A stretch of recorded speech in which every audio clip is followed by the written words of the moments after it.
is 5-Minute Friday, and we're going to be talking about the traits of an adventurer. What makes a real adventurer?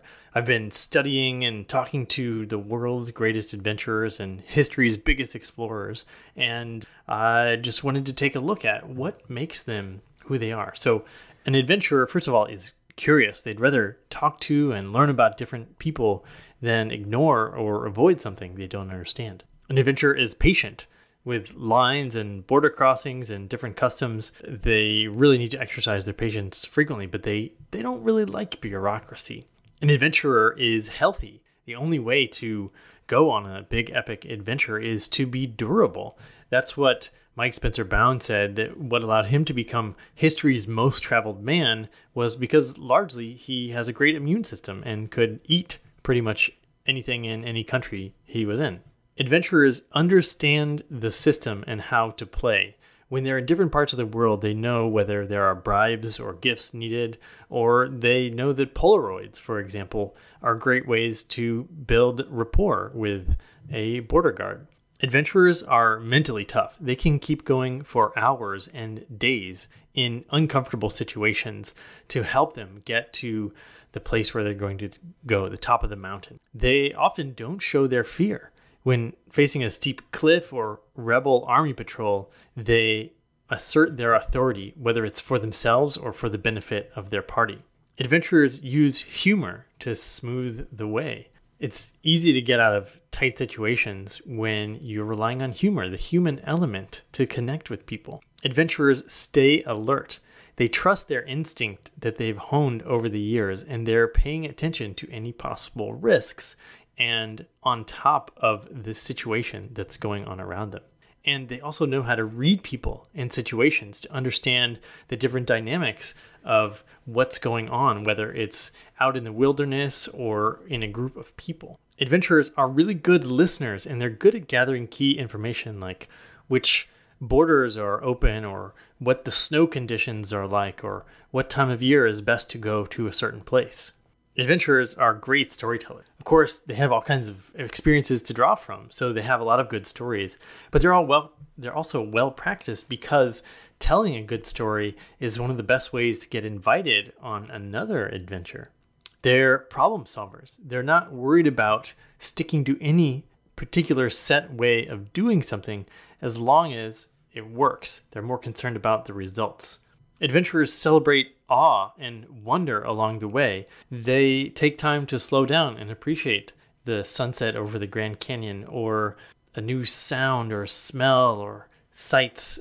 You might think they would get caught up in their big epic goals, but they also are really focused on appreciating the small moments in life. Adventurers place themselves in interesting situations. They're looking for opportunities by seeking out ceremonies or cool buildings or mountain tribes or new ecosystems that they can explore for the first time.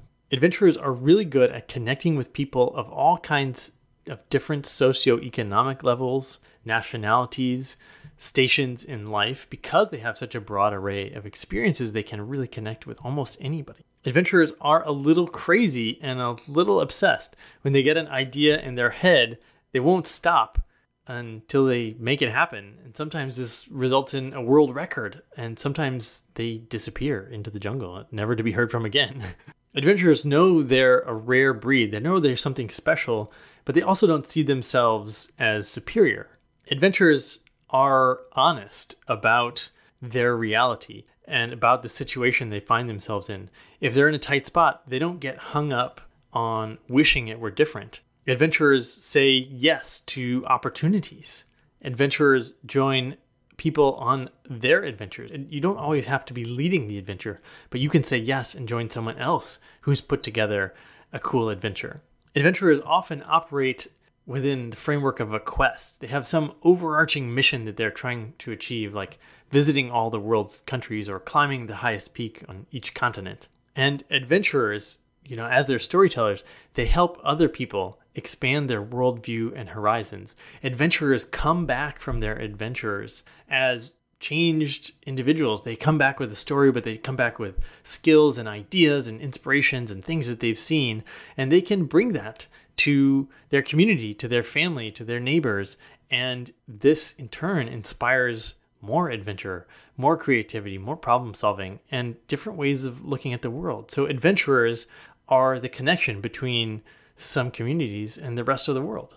And that's all that I have on my list for today. I'm sure there's some traits that I didn't list today. So if you think that I missed any, feel free to shout at me on Twitter or Instagram and let me know what you think is the most important trait of an adventurer. And I've been thinking about a project about adventure, a book, some kind of project about adventure and adventurers and the adventure mindset, maybe a history of adventure for some time. So I think it's something that's going to happen. Let me know if there's a particular side of adventure that you'd be curious for me to work on, to explore here. And hopefully some of these traits you've identified in yourself. And now you're inspired to go out there and continue being adventurous. Because I know if you've been listening to this show for a while now, there's no way you can avoid being an adventurer and operating with an adventure mindset. So thanks so much for listening today. Now it's your turn to go out there, be adventurous.